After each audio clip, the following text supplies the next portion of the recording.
Dymerski, read by Melissa VT. Sunday. I'm not sure why I'm writing this down on paper and not on my computer. I guess I've just noticed some odd things. It's not that I don't trust the computer. I just need to organize my thoughts. I need to get down all the details somewhere objective, somewhere I know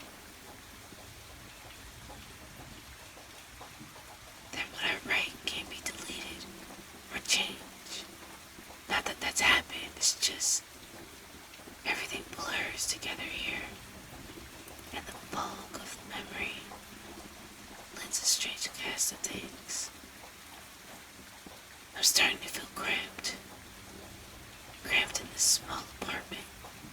Maybe that's the problem. I just had to go choose the cheapest apartment, the only one in the basement. The lack of windows down here makes day and night seem to slip by seamlessly.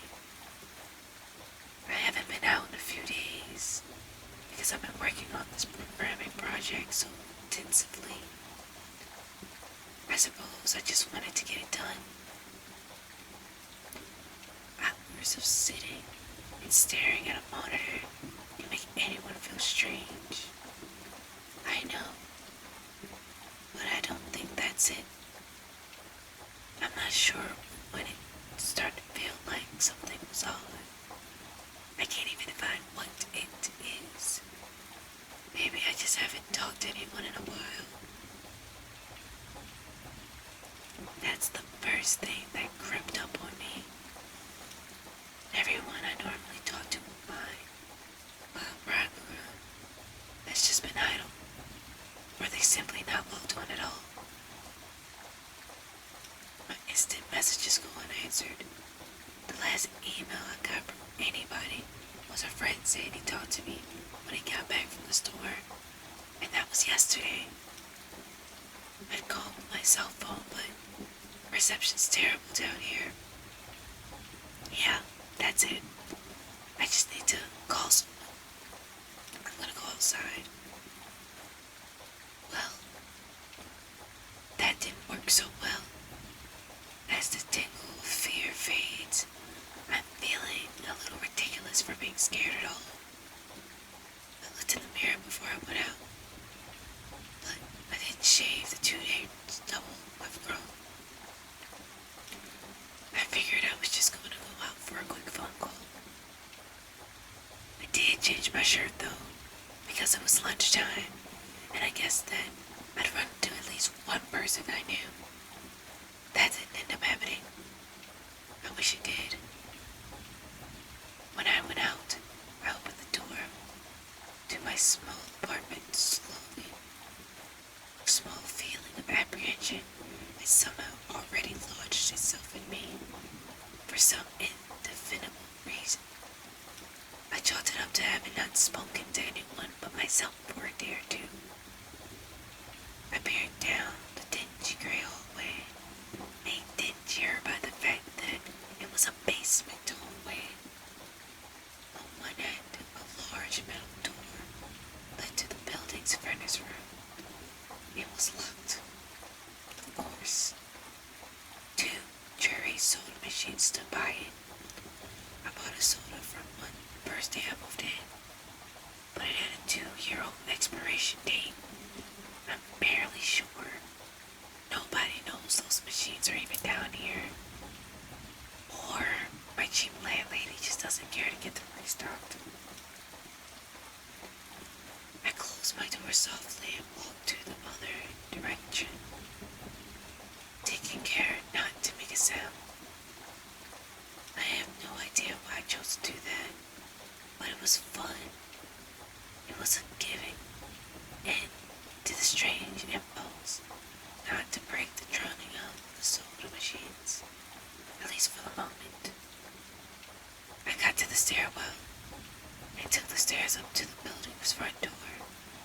I looked through the heavy door's small square window and received quite the shock. It was definitely not lunchtime. City gloom street outside, and the traffic lights at the intersection in the distance blinked yellow.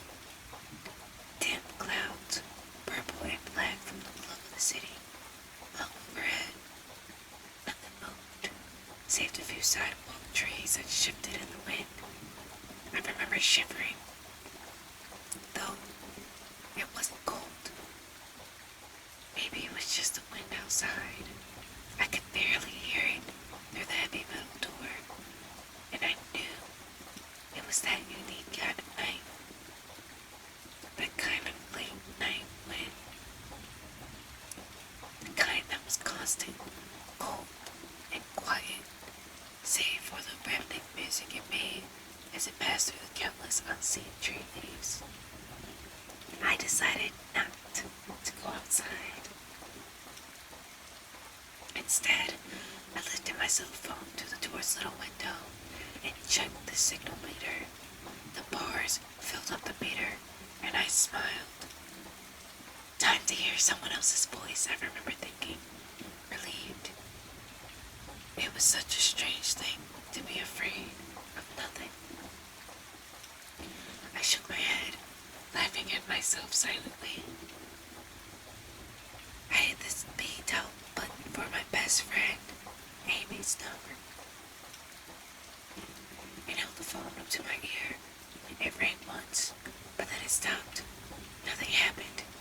I listened to silence for a good 20 seconds, then hung up. I frowned and looked at the signal meter again, still full. I went to tell her number again, but then my phone rang in my head, startling me. I put it up to my ear. Hello? I asked immediately, writing down a small shock at hearing the first spoken voice in days, even if it was my own. I had gotten used to the droning hum of the building's inner workings, my computer, and the soda machines in the hallway. There was no response to my grating out of bursts, but then, finally, the voice came. Hey, said a clear male voice, obviously of college age like me. Who's this? John, I replied, confused. Oh, sorry, wrong number. He replied and then hung up. Looked at the phone, slow, and leaned against the thick brick wall of the stairwell. That was strange. I looked at my received calls list, but the number was unfamiliar. Before I could think on it further, the phone rang loudly, shocking me yet again. This time, I looked at the caller before I answered. It was another unfamiliar number. This time, I held the phone up to my ear, but said nothing. I heard nothing but the general background noise of a phone. Then, a familiar voice broke the tension. John, was the single word in Amy's voice. I breathed a sigh of relief. Hey, it's you, I replied. Who else would it be? She responded. Oh, the number. I'm at a party on 7th Street, and my phone died just as you called me. This is someone else's phone, obviously. Oh, okay, I said. Where are you? She asked. My eyes glanced over to the drab whitewashed cinder block walls and the heavy metal door with its small window. At my building, I sighed. Just feeling cooped up. I didn't realize it was so late. You should come here, she said, laughing. I don't feel like looking for someone. Strange place by myself in the middle of the night, I said, looking out the window at the silent, windy street that secretly scared me just a tiny bit. I think I'm just gonna keep working or go to bed. Nonsense, she replied. I can come get you. Your building is close to 7th Street, right? How drunk are you? I asked lightheartedly. You know where I live. Oh, of course, she said abruptly. I guess guess I can't get there by walking up. You could if you wanted to waste a half an hour, I told her. Right, she said. Okay, I have to go. Good luck with your work. I looked at the phone once more, looking at the numbers flash as the call ended. The droning silence suddenly reasserted itself in my ears. The two strange calls and the eerie street outside just drove home my aloneness in this empty stairwell. Perhaps from seeing too many scary movies, I had the sudden impeccable idea that something could look in the door's window and see me. Some sort of horrible entity that hovered at the edge of loneliness, just waiting to creep up on me, unsuspecting people, straying too far from their human beings.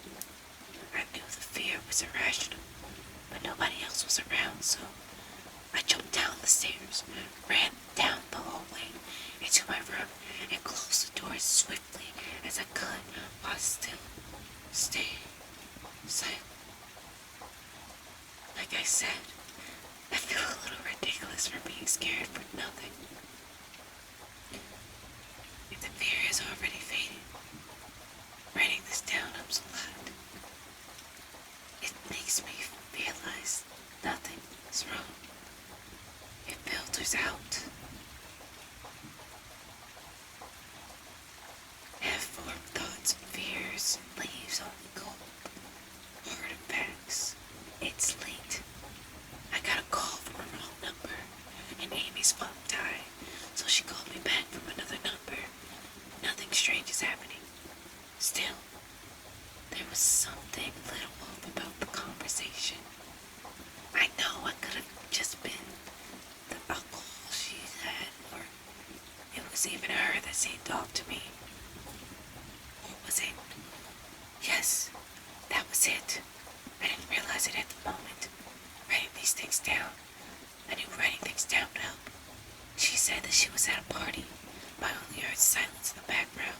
Of course, that doesn't mean anything in particular, as she could have just gone outside to make the call. No, that couldn't be it either. I didn't hear the wind. Waiting to see if the wind is still blowing. Monday. I forgot to finish writing last night. I'm not sure of what I expected to see when I ran up the stairwell and looked out the heavy metal door's window. I'm feeling ridiculous. Last night's fears seem hazy and unreasonable to me now. I can't wait to go out into the light, into the sunlight. I'm gonna check my email, shave, shower, and finally get out of here. Wait, I think I heard something. It was thunder.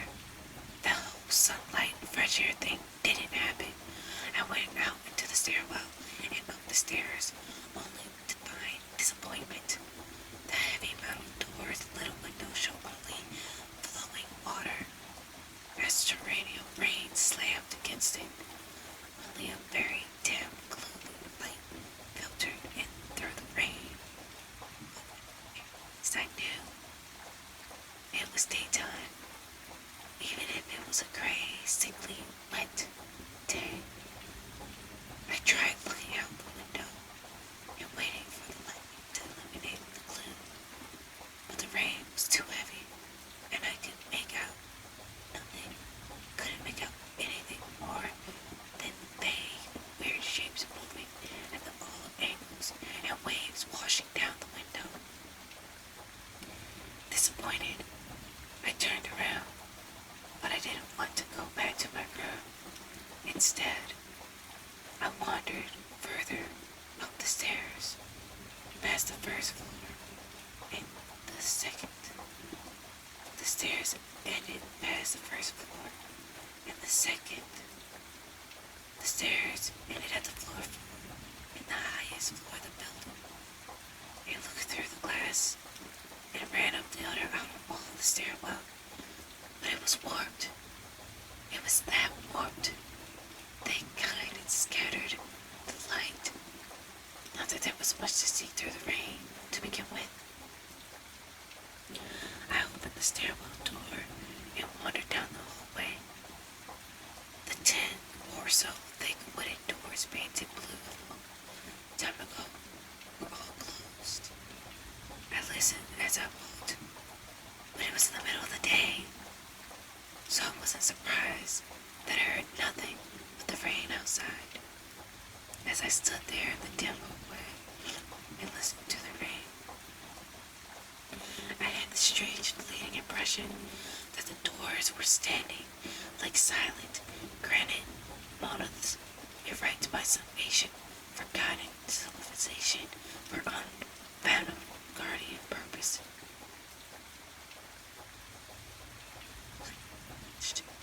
And I could have sworn that just for a moment, the old granny blue wooden looked just like rough stone.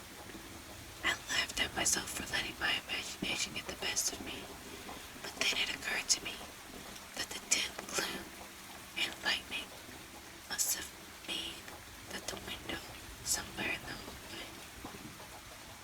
A vague memories resurfaced, and I suddenly recalled that the third floor had an alcove, and the inset window halfway down the floor's way. Excited to look out into the rain and possibly see another human being, I quickly walked over to the alcove, finding the large stained glass window. Rain washed down it, as with the front door's window. Oh, I could open this one. I reached a hand out to slide it open, but hesitated. I had the strangest feeling that if I opened that window, I would see something absolutely horrifying on the other side. Everything's been so odd lately, so I came up with a plan. I came back here to get what I needed, so I don't seriously think anything will come out of it, but I'm bored and it's raining and I'm going stir crazy. I came back to get my webcam. The cord isn't long enough to reach the 3rd floor by any means, so instead I'm gonna hide it between the 2 soda machines in the dark end of my basement hallway, run the wire along the wall and under my door, and put black duct tape over the wire and bend it with the black plastic strip that runs along the base of the hallway's walls. I know this is silly, but I don't have anything better to do. Well, no. To the stairwell door. Steeled myself, then flung the heavy front door wide and ran like hell down the stairs to my room and slammed the door and watched the webcam computer intently, seeing the hallway outside my door and most of the stairwell. I'm watching it right now, and I don't see anything interesting. I just wish my camera's position was different, so that I could see out the front door. Hey, somebody's online. I got out an older, less functional webcam that I had in my closet to video chat with my friend online. Couldn't really explain to him why I wanted to video chat, but it felt good to see another person's face. He couldn't talk very long, and we didn't talk about anything meaningful, but I felt better, much better. My strange fear has almost passed. I would feel completely better, but there was something odd about our conversation. I know that I've said everything has seemed odd, but still, it was very vague in his responses. I can't recall one specific thing that he said, no particular name or place or event, but he did ask for my email address to keep in touch. Wait, I just got an email. I'm about to go out. It's not an email from Amy that asked me to meet her for dinner at the place we usually go to. I love to do pizza, and I've just been eating random foods from my poorly stocked fridge neuro days. So I can't wait. Again, I feel ridiculous about the odd couple of days I've been having. I shouldn't destroy this journal when I get back. Oh, another email. Oh, I almost left the email and opened the door. I almost opened the door. When I read the email first, it was from a friend I hadn't heard from in a long time. And it was sent to a huge number of emails that must have been every person he had ever saved in his address list. It had no subject, and it said simply, "See with your own eyes. Don't trust them, they." What the heck is that supposed to mean? The words shocked me, and I kept going over and over them. It is a desperate email sent just as something happened. The words are obviously cut off without finishing. And any other day, I would have dismissed this as spam from a computer virus or something. But the words, "See with your eyes." I can't help but read over this journal and think back on the last few days and realize that I have not seen another person with my own eyes or talked to another person face to face. The webcam conversation with my friend was so strange, so big, so eerie. Now that I think about it, was it eerie, or is the fear clouding my memory? My mind toys with the progression of events I've written here, pointing out that I had not been presented with one single fact that did not specifically give out specificity. The random wrong number that got my name, and the subsequent strange return call from Amy, the friend that asked for my email address. I mentioned it first when I saw it online, and then I got my first email a few minutes after that conversation. Oh my god, that phone call with Amy. I said over the phone. I said that I was within a half-hour's walk of 7th Street. They know I'm near there. What if they're trying to find me? What if there's someone else? What if I haven't seen or heard anyone else in days? No, this is crazy. I'm absolutely crazy. This is absolutely crazy. I need to calm down. This madness needs to end. I don't know what to think. I ran out of my apartment furiously, holding my cell phone up in every corner. I could see if I could get a signal through the heavy walls. Finally, in the tiny bathroom, there's a one single corner. I got a single corner. Holding my phone there, I sent a text to every number on my list, not wanting to betray anything about unfound fears. I simply said, "Have you seen anyone face to face today?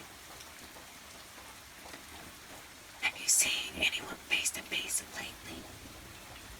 At that point, I just wanted any reply back. I didn't care what the reply was, or if I embarrassed myself. I tried to call someone a few times, but couldn't get my head up high enough. And if I brought my cell signal down even an inch, I lost signal. Then I remembered the computer.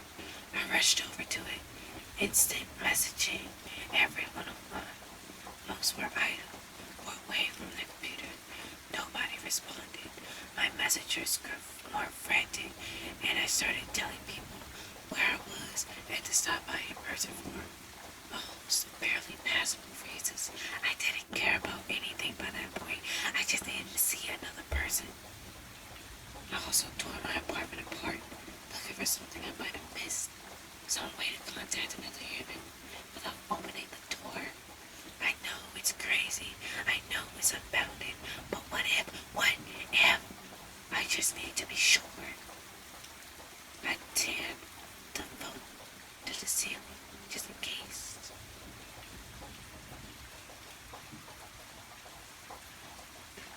Tuesday.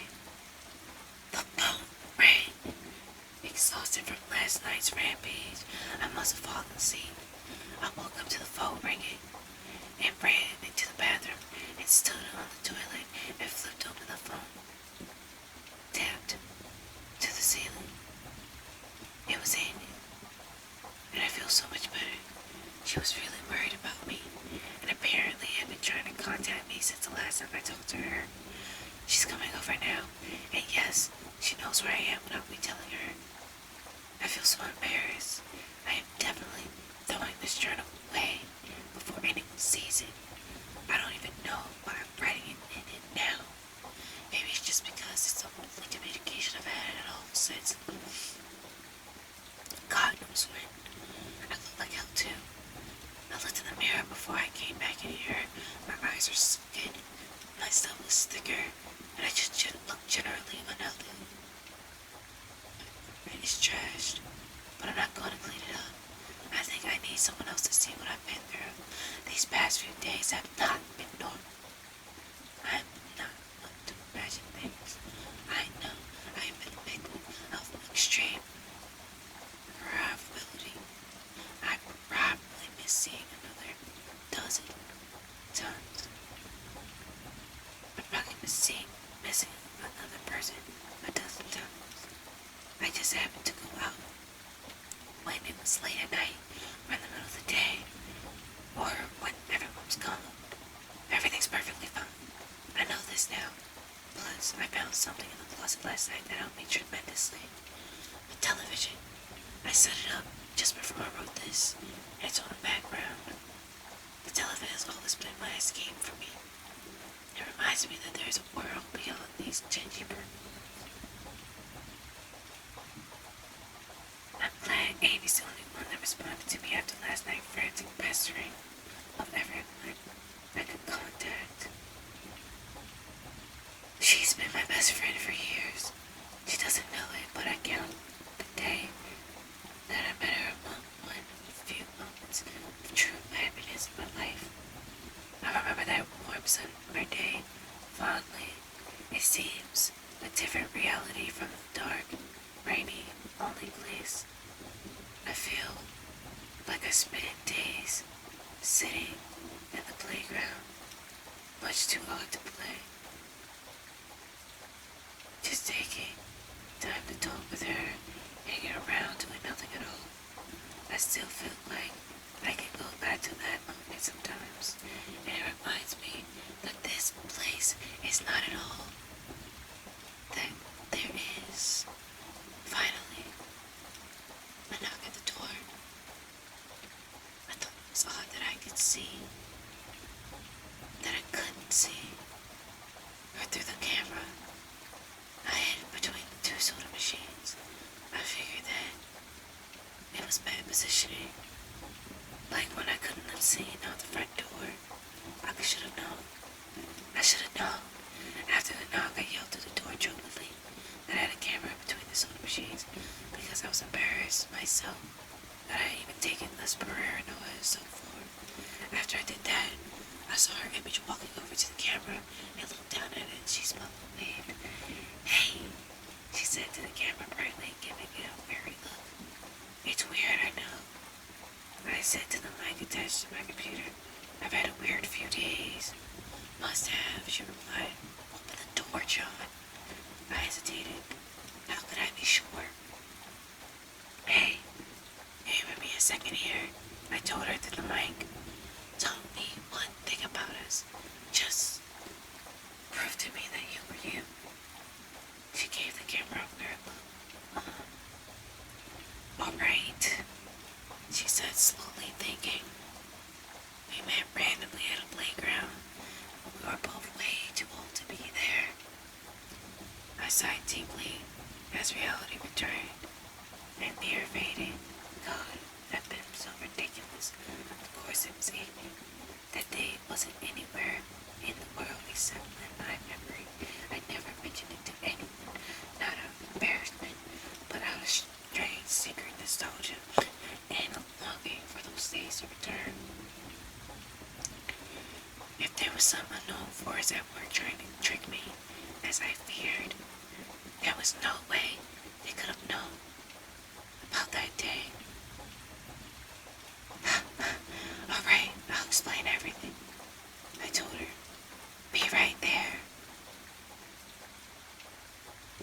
to my small bathroom and I fixed my hair as best I could. I looked like heck, but she wouldn't understand. Staring at my own unbelievable behavior and at the mess I made of the place, I walked to the door. I put my hand on the doorknob and gave the mess one last look. So ridiculous, I thought. My eyes traced over the half-eaten food lying on the ground, overflowing trash bin and bed. I tipped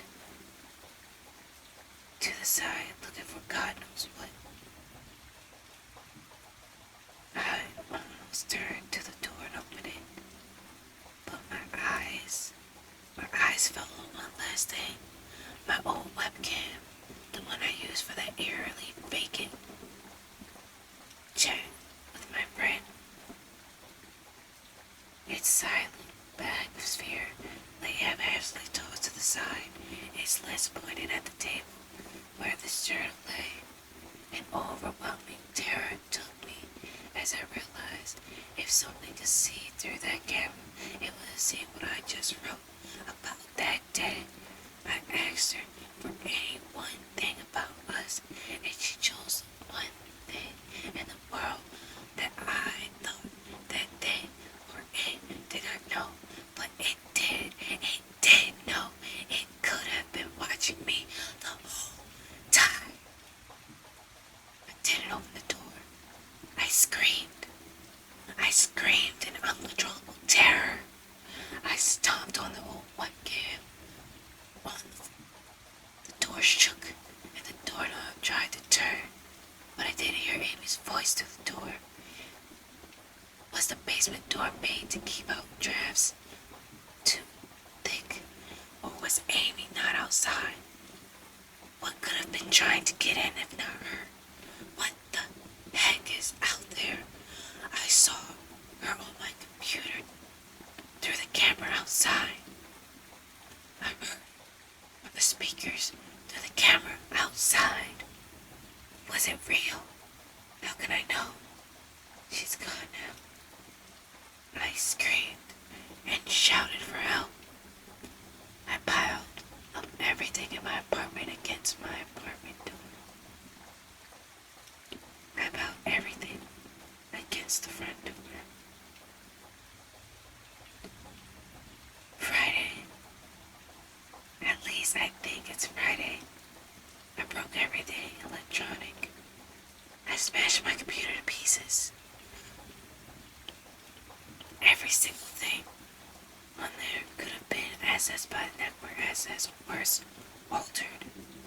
I'm a programmer, I know every little piece of information I gave out since it started. My name, my email, my location, none of it came back from the outside until I gave it out.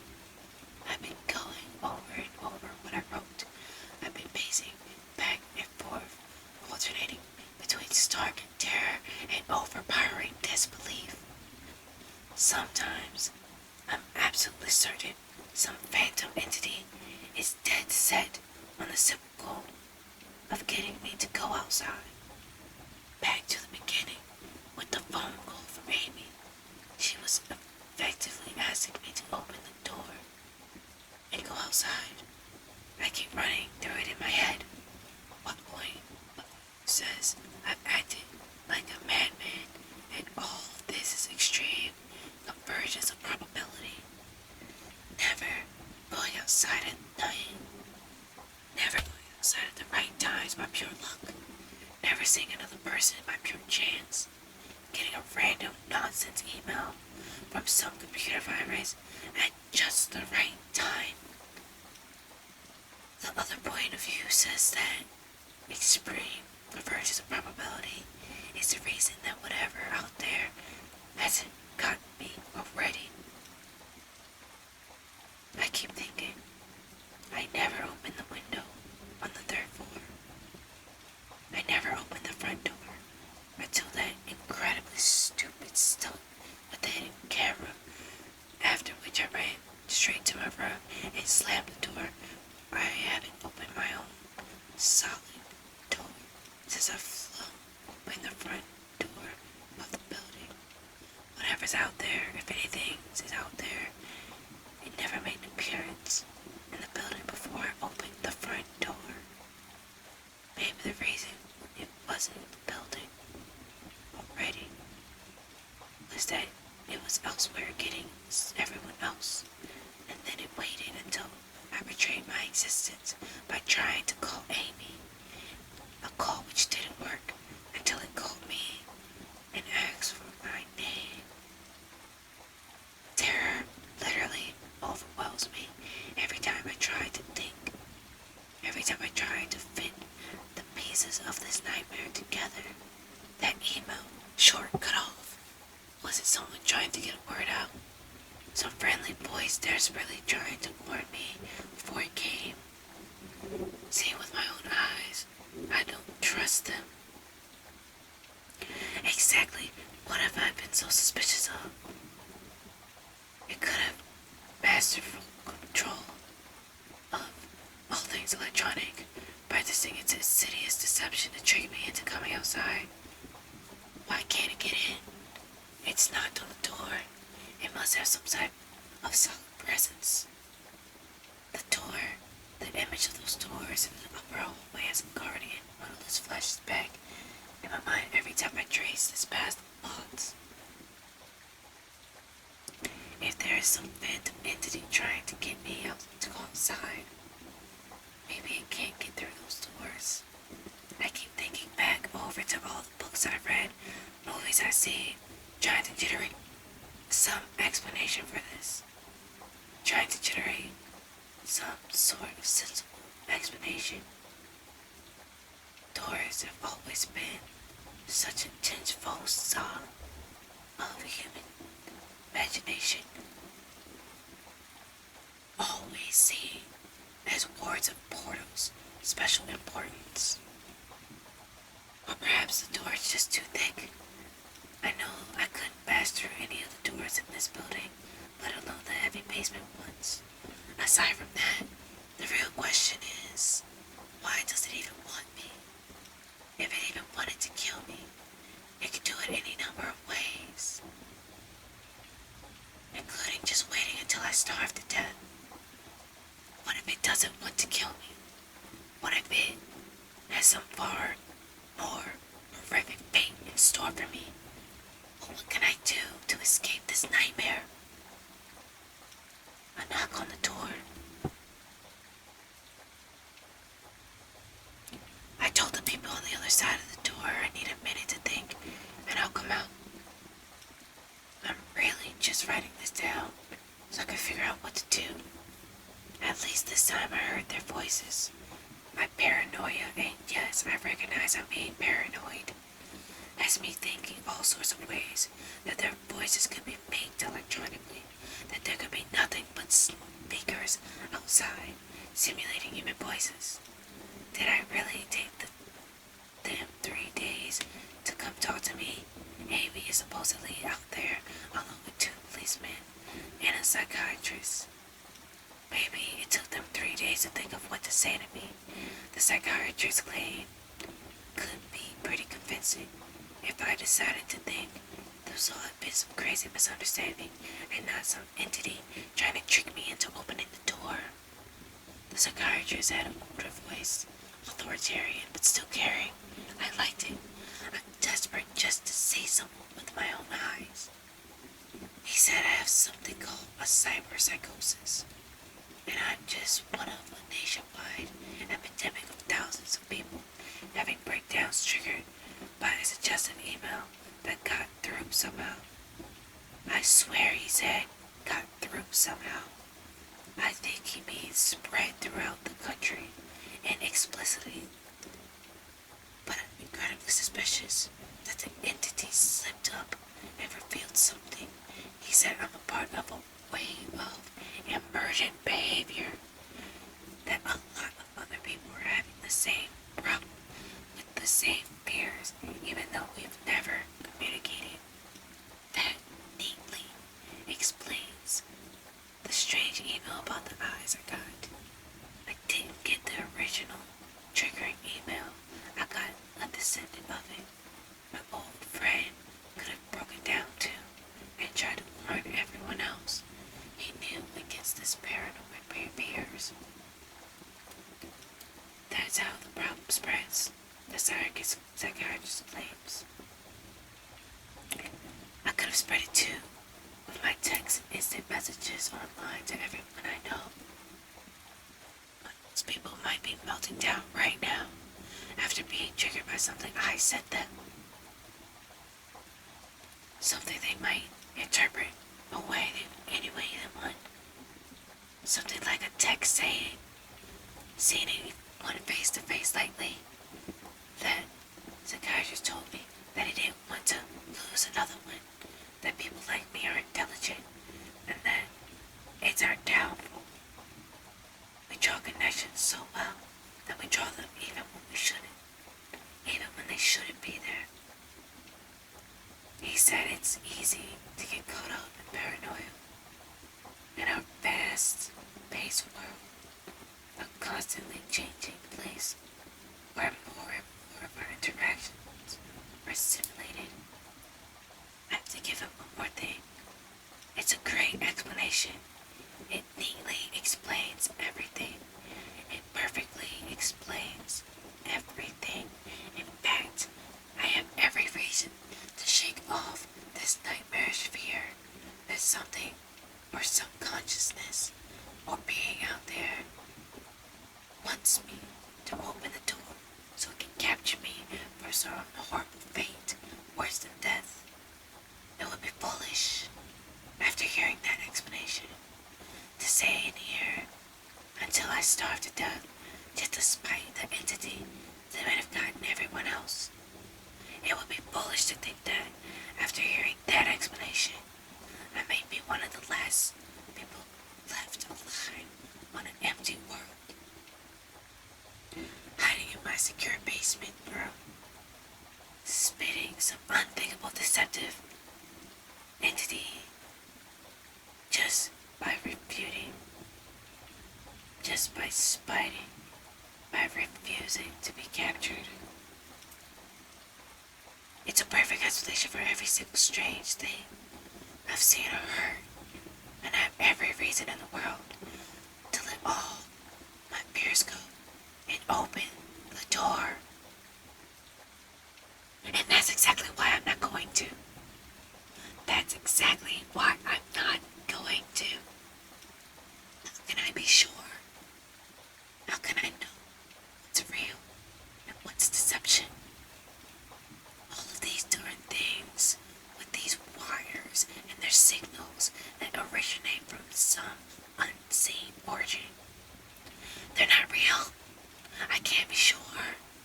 Signals through cameras, fake video, deceptive phone calls, emails, even the television lying broken on the floor.